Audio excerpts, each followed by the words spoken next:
before we talk about the exponential differential equation? I think you'll like today. It's a lot of kind of pre-calc feeling stuff. Not a lot of heavy calculus lifting, so you might appreciate that. Really, what we're about today and tomorrow, like I said earlier, is applying the things we've been doing in this unit, right? So finding some real-world contexts for the things we've been doing. You guys have done a lot of good symbol pushing.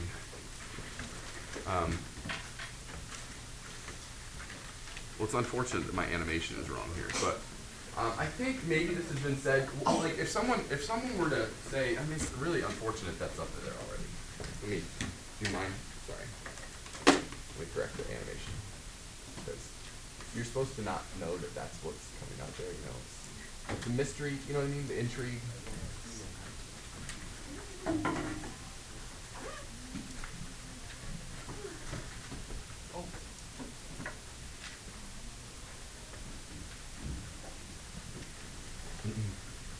Okay, all better.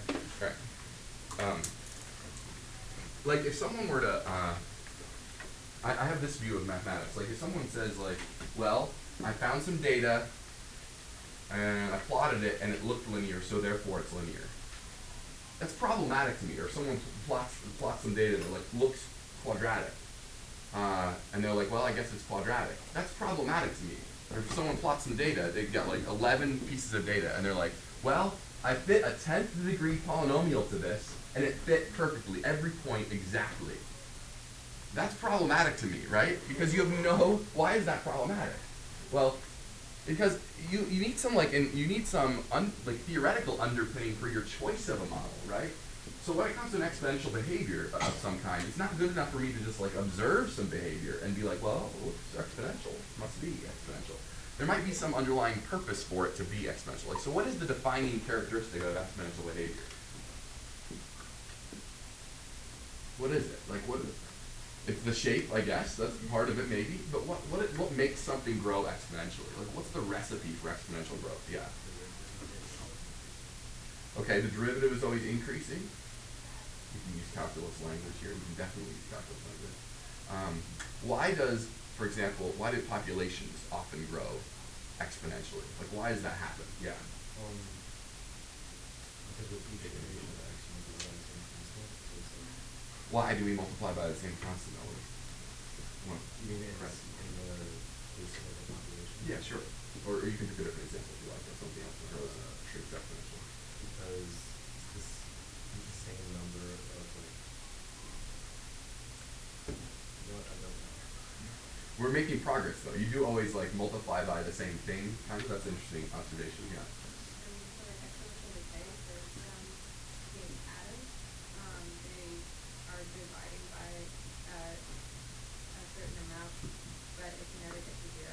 Okay, so you're explaining why there might be some asymptotic behavior. It kind of makes sense that you're not just subtracting something or adding something. It's really about multiplying by a set amount.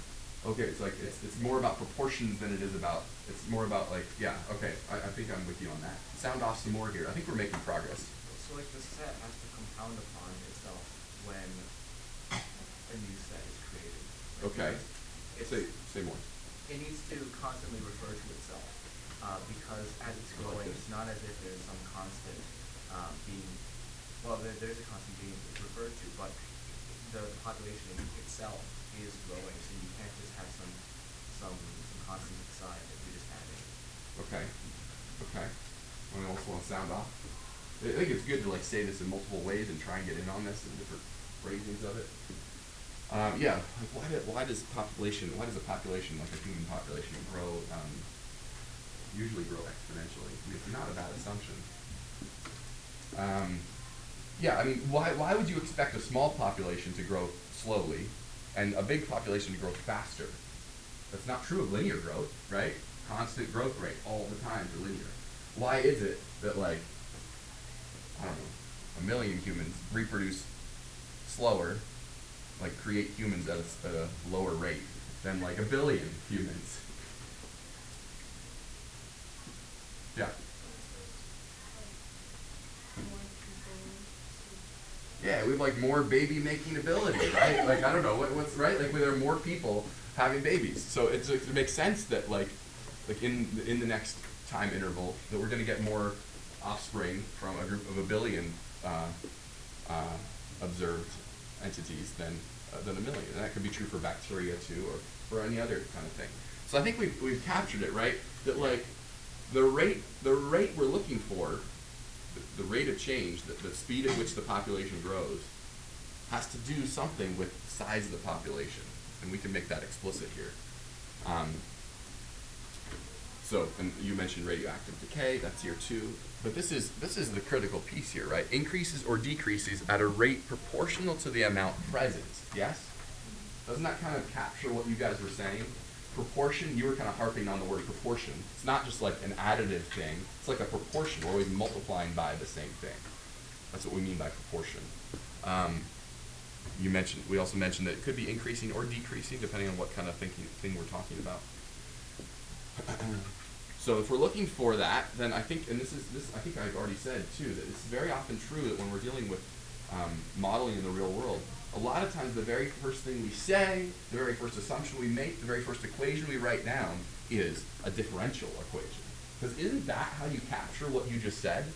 The rate of change is proportional to, and by that we mean a constant times that thing, the amount present. Isn't that what we just said in math? I know you're not used to writing equations that are differential equations from a real world problem, from a given piece of information. But a lot of times that's the thing that we first realize.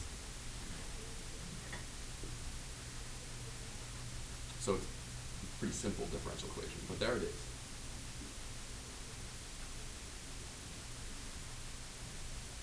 And then the rest is, like I said, I mean, a lot of the context, a lot of the problems we give you today will feel familiar, right? I mean, you already showed me just now. You're used to doing this with money and with radioactive particles and with population.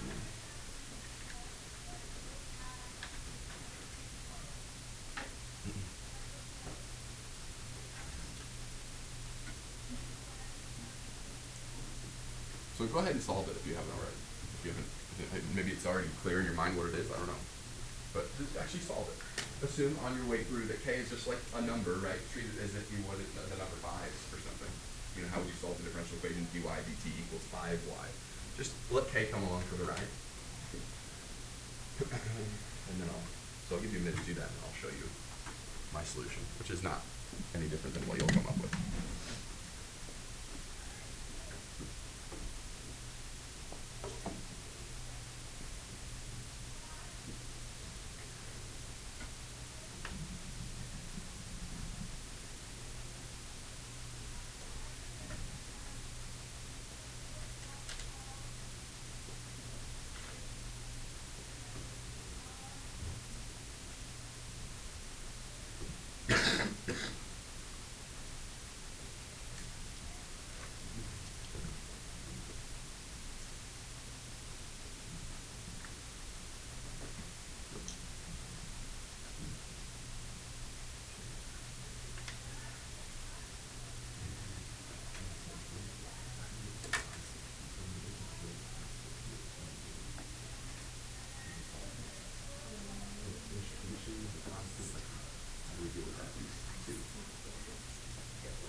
Report y as a function of x if you haven't done that all the way.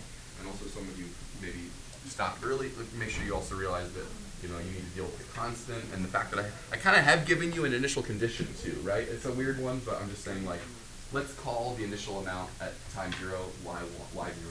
We'll just call it that. And again, just assume that that's like as if I told you that the initial population is 500 or something. Y0. So how would you report that?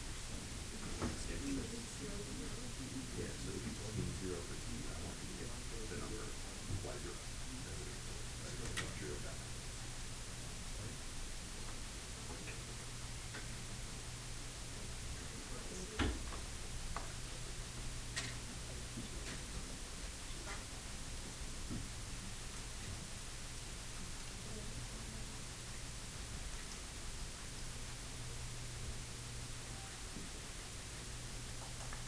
chapter, this is called the exponential differential equation. It's a little bit of a giveaway, huh? Right. I mean, obviously you kind of know where this is going.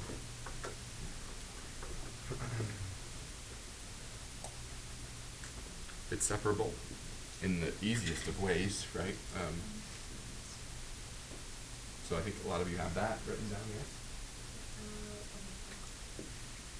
So good job. It does say report y as a function of x. So solving for y, let's at least start to attempt to do that. Gives us this. Again, there it is. It's exponential. We're seeing this now. We didn't see it before. It's exponential.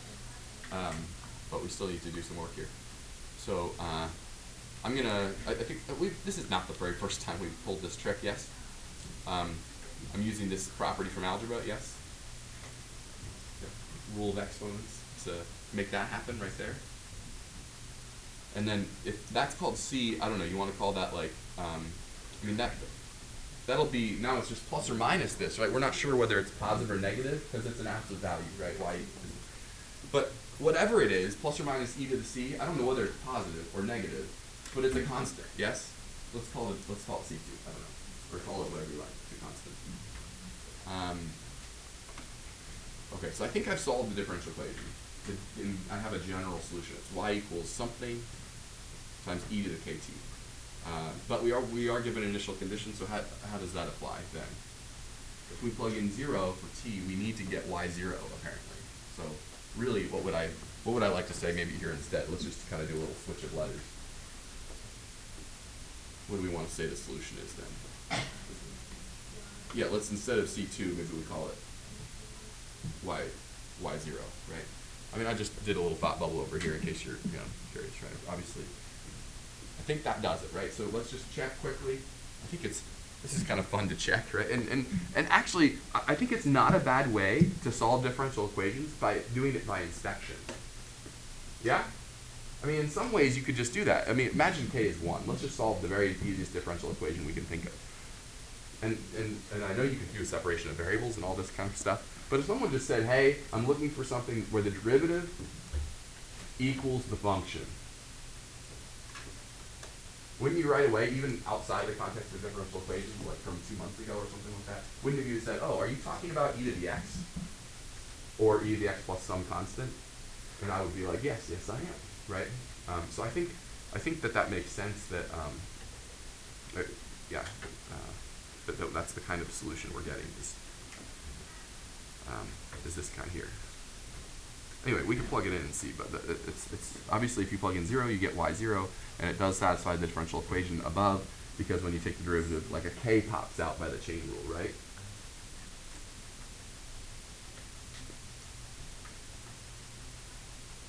Is there a question? So, I mean, it's easily solved by inspection. If you'd like, you even have my permission when you see the exponential differential equation. And sometimes AP will put this in a problem. It'll say like, some population y obeys this differential equation, and you'll be like, that's an exponential differential equation. Feel free to just write this down. I mean, in fact, so if you want to solve it again, you're welcome to. But we also kind of can start, as we do more of these, we can also just kind of like, man to man, woman to man, whatever. We can all agree that like we understand. Everyone in the room knows this is differential and this is the solution. So feel free to like skip the details and just when you see this, write down this. Yeah. Isn't that like part of Yeah. Yeah. In fact, it appears in lots of different contexts. I have that. I think it's on the next slide actually. But yeah.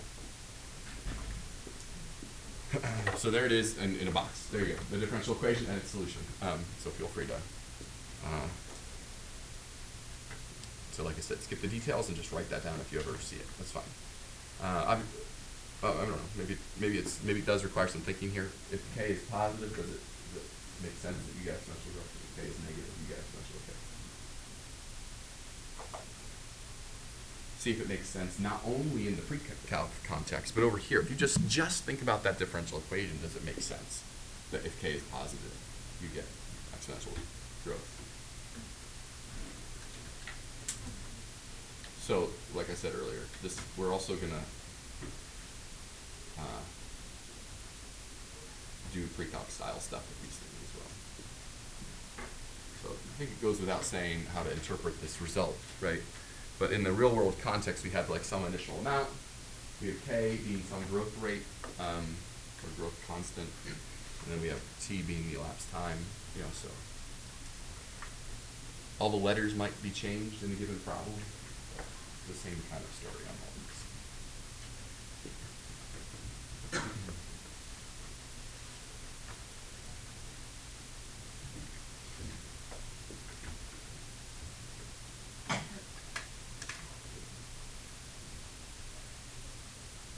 Anything else you want to say?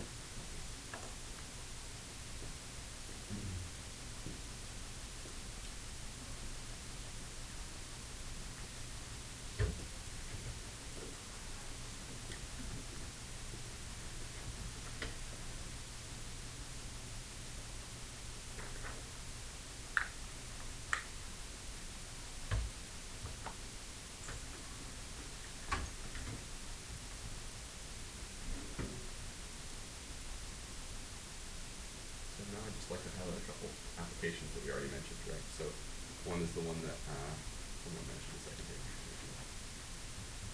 Right? In this is a formula that I know you've used before. Is it worth explaining it all to you? I don't know if it is or not, but as the number of k is the number of times you compound interest per year. R is an annual interest rate, sometimes called the nominal interest rate, which means it's being reported as a yearly interest rate, even though obviously you're going to get interest payments more than one time each year, and they're going to actually compute interest on smaller time intervals. So that's like I said, R is like the nominal interest rate expressed as a decimal. Does this ring a bell? And k is the number of times you compound per year. Maybe it's quarterly, in which case k is 4. It makes sense that then if you're compounding quarterly, that you're actually getting only a fourth of the advertised amount instead of 1 plus r. Like if r is, whatever, 2%, then this is maybe 0.02. So instead of 1.02, that's not the multiplier every quarter. It's actually 1 plus 0.02 over 4, right? You're only getting a fourth of that each quarter. But you're doing it 4 times as often, aren't you? So that's why that formula. And then in the limit, and actually we'll we already did L'Hopital's this year, didn't we? You can maybe prove this for me sometime on your own. Okay, that this, as you take the limit of this expression as k approaches infinity, that you get this expression. See if you can prove that off on just like maybe during English class right in there or something. Okay? So you can prove this result, that as k approaches infinity, this expression approaches this. That's, I think, maybe not something that we can hand to a pre-calc student. I think we just told you in pre-calc. Just trust us. This happens. Okay? That as k approaches infinity, as if you compound every second of the day, then you can just use this formula. They're indistinguishable when k is infinity. Radioactive decay, anything can be framed in terms of this kind of context. Sometimes the word half-life comes up in these problems. I think you're maybe familiar, but just as a reminder, if that word comes up, you just know that means the time at which half of the initial amount remains, right? That's all. Destroy that mystery from your life. I think you can talk about half-life in other decay situations. The half-life of the value of your car or something like that. You could talk about it. It's just most often used in the context of radioactive decay. Right. Newton's law of cooling is one that maybe you've seen before. I think it came up in the lab activity on Thursday. Someone was had a conversation about it. But here, it's not as obvious that this is the result of solving an exponential differential equation. Your book has a nice exposition of this if you want to read through it. I won't go into great detail, but sometimes this is written this way too.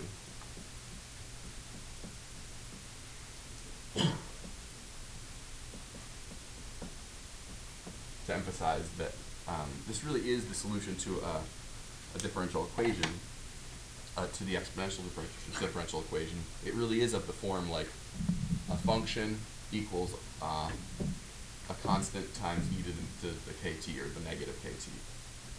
It's just that the function we might be tracking instead is not the temperature, but like the temperature difference between the temperature of an object and the temperature of its surroundings, right? So then once you phrase it that way, maybe it feels a little more natural. I'll just explain some of the intuition in that equation too, if you like. First of all, it makes sense that that we should have exponential decay here in this situation. Is it clear from this picture, from this equation, that the horizontal asymptote is TA? Which should make sense if that's the ambient temperature that we approached at over time. Is it also clear that if you plug in T equals 0, right here, that you get T0? Does that happen? You get the initial temperature T0? So this also works, by the way. Notice that T0 minus TA could be something that's positive, or it could be something that's negative, depending on whether T0, the initial temperature of the object, is greater than the temperature of the room, or less than that, right? So the two kinds of graphs you can get in this case, the two kinds of behavior, and actually, maybe if we have a spare minute, I'll even pull up a little applet I made that shows this. So if this is TA, we get curves like this, right? Initial temperature approaches the asymptote, or possibly the initial temperature is like colder than the room, still approaches the asymptote. And the speed at which it approaches the surrounding temperature of the room is controlled by K. And experimentally, we have to find what K is in almost every context. There's no way to really predict what K will be in a given setting. It's hard to predict. But regardless, we have this nice exponential behavior approaching an asymptote that's not y equals 0, though, like the other models. What else? Okay, well I've got this on a sheet of paper for you.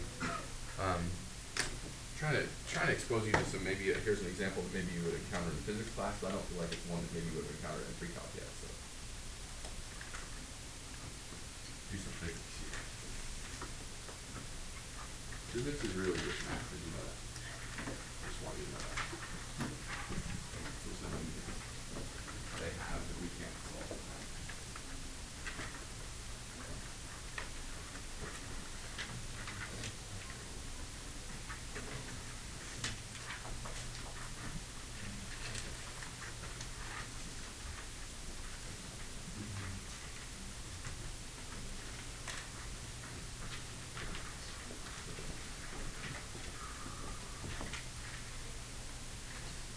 Let's see if we can even knock this out in the last 5 minutes. This will be kind of our culminating experience in today's class.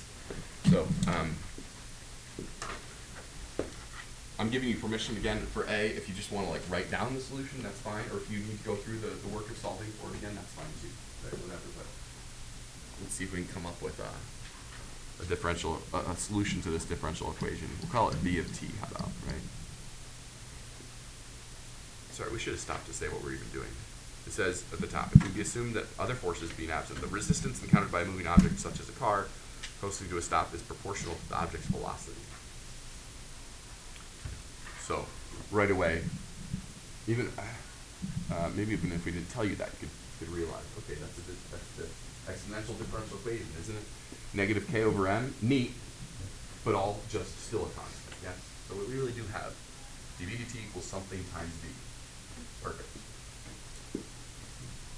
So what is the solution? Do you want to just write it down?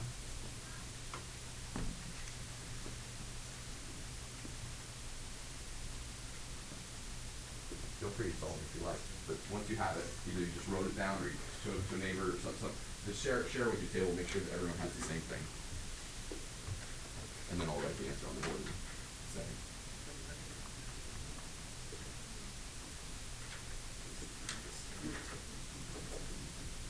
You can do a little reality check and actually check that it obeys the differential equation as well. Take a bit of it real quick.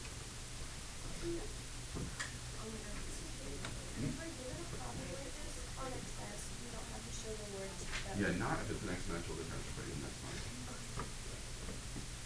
Inspection is actually an okay way to solve a differential equation as well.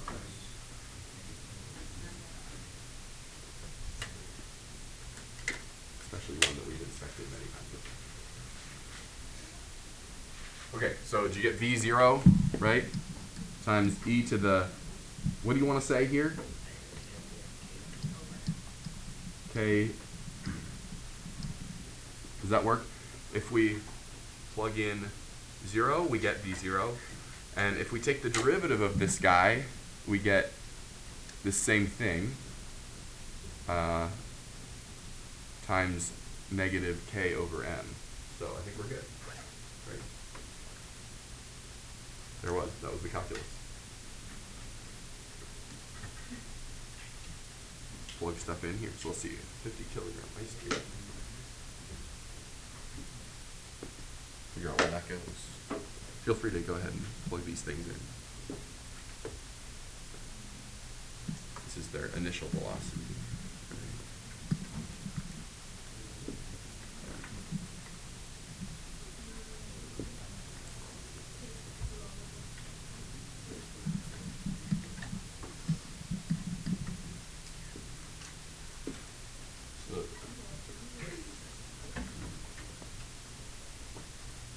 Like I said, the calculus is kind of over here. They've given you all the things you need from the previous equations. Just figure out what k is, right?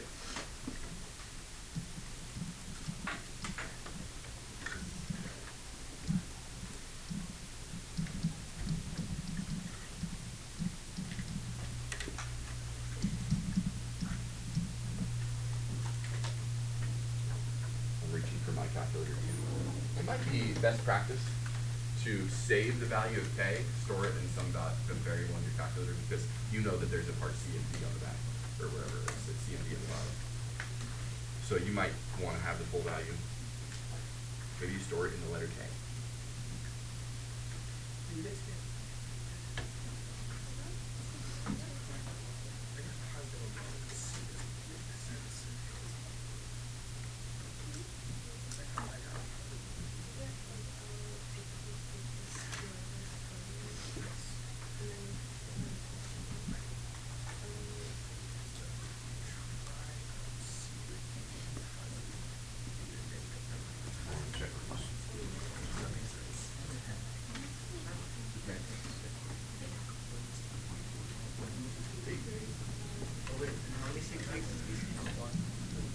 They always want 3 decimals.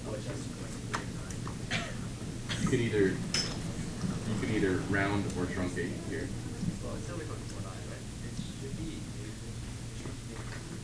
So that's what I'm getting for k. Might be interesting to think about what the units on that are. We'll just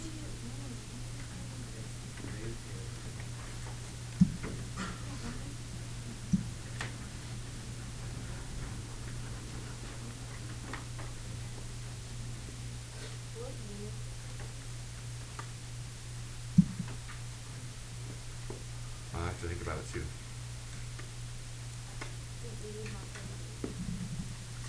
dv dt is acceleration. Let's say that we're on meters here, so this is like meters per second squared. This is in kilograms. And this is in meters per second. Kilograms per second, it looks like. Right? Let me check me on that. Yeah. I don't think anyone would care. But no.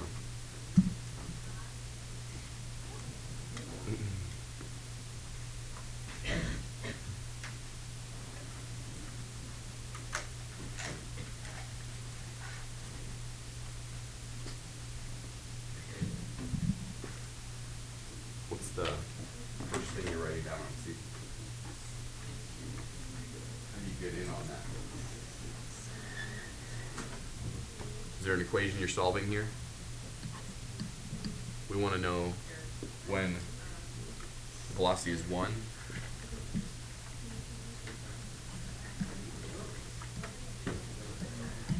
Again, don't use, use the whole stored value here.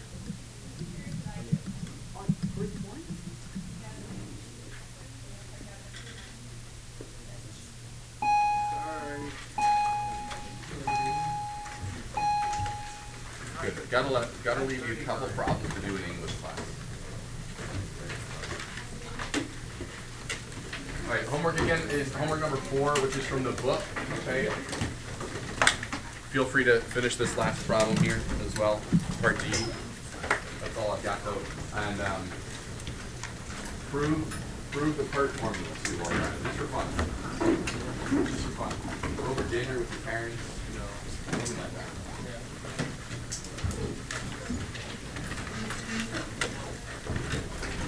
up? How are you? Pretty terrible. That's just usual. Usual?